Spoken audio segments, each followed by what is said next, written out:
So how long will this fighting go on? How far is Turkey prepared to go? How does it view global condemnation of military action? How will it respond to Donald Trump's threat of obliteration? Does it still view America as an ally? And what about India and its slamming of the offensive? I put all these questions to Turkey's ambassador to India, Shakir Özkan Torunlar. This is the first time that he has spoken on record on all these issues and Kashmir. He said that both Turkey and India are on the same page on the issue of terrorism. This is a Gravitas exclusive.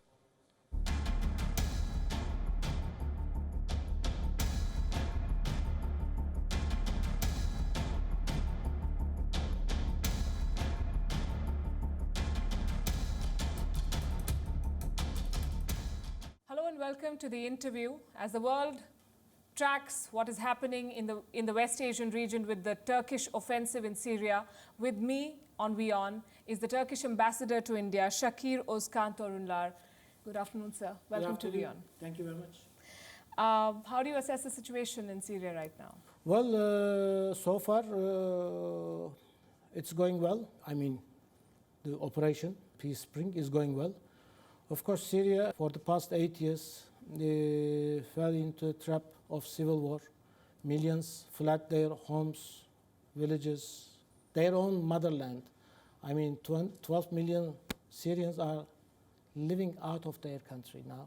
We are hosting nearly 4 million Syrians since 2011. We had more than 500,000 Syrian children born in Turkey where their parents sought shelter in Turkey.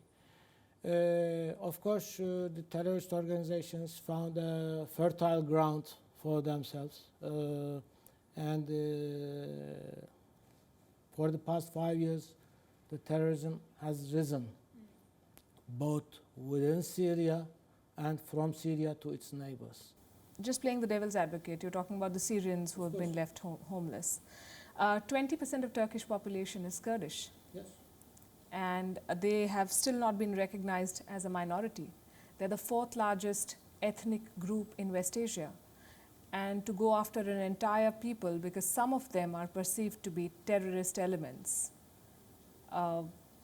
is that the right way to go about it? It's a very good question. In international law, if you recognize a certain group as a minority, you have to give them some rights, but those minorities are not eligible sometimes to benefit from the wealth of the nation.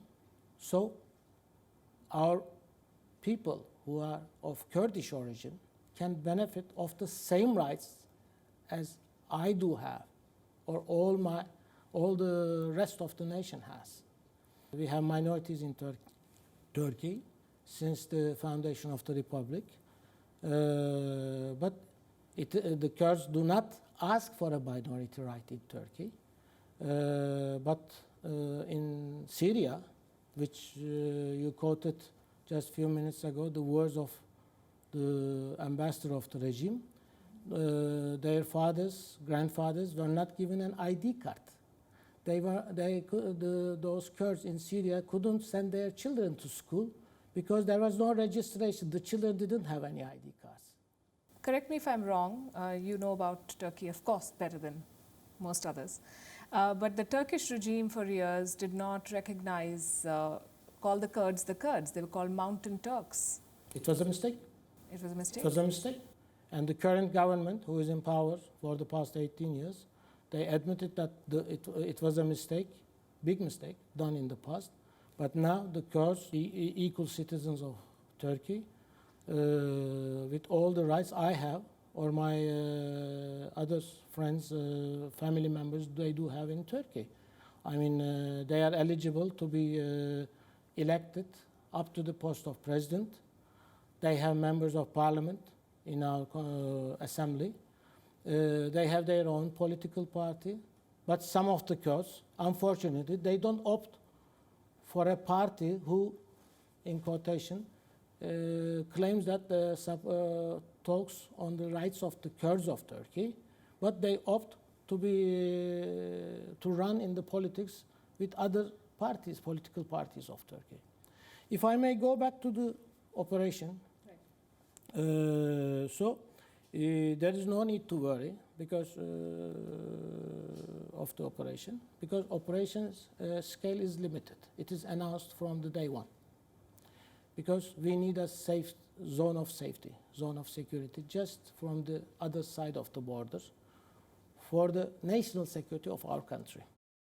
So you're saying that this is a humanitarian effort by the Turkish government to rehabilitate the Syrians who were forced to leave their home. Therefore, why is it that nobody in the world sees it like that? From European leaders to the US president who has now imposed sanctions on Turkey, to the Syrian regime now, everyone seems to be saying that this is persecution of the Kurds. Maybe it will be a very simplistic answer, but let me tell you clearly, especially for your question regarding the European capitals, European leaders, the ISIS members, Daesh members, which you say in jails under the control of YPG, PKK, 3,000 of them are Europeans. So, the best way to fight against Daesh is to let these ISIS members with European nationalities to be repatriated by the European governments and to be tried and sentenced there. Why they are protected by a terrorist organization in a jail run by a terrorist organization? Why the European government? PKK is protecting those terrorists? Is that? I mean, PKK is a terrorist. But they've been fighting. They've been fighting the ISIS. They have been fighting. That's what U.S. says. They arrested some of them and put those in the jails.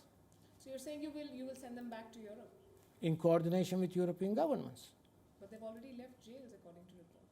No, in the area which falls in the part of the operation so far in the past 6 days, if I'm not mistaken, there is only one jail which was run by PKK, and before the troops entered into the village, the PKK opened the doors and let the ISIS prisoners to walk free out of the prison.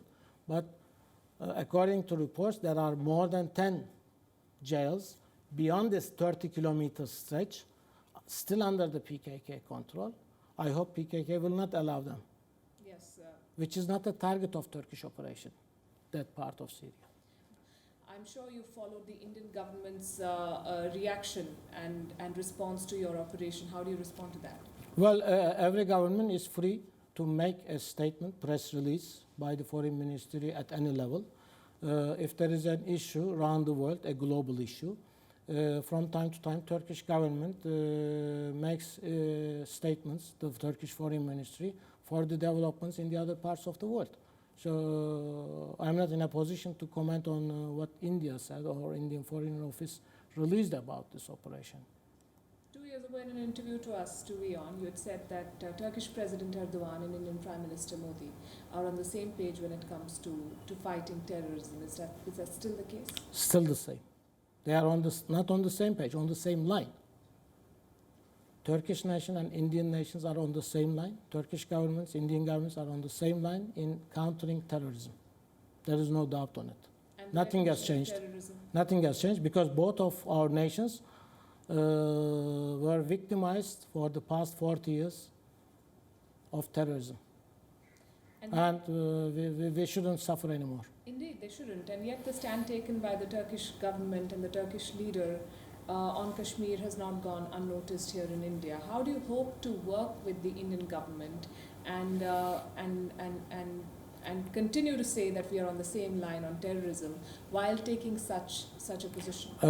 If you may go back and read the President of Turkey's words on the matter, it has nothing to do on escaping from cooperation of terrorism. There's not such a wording in his speech or in his words.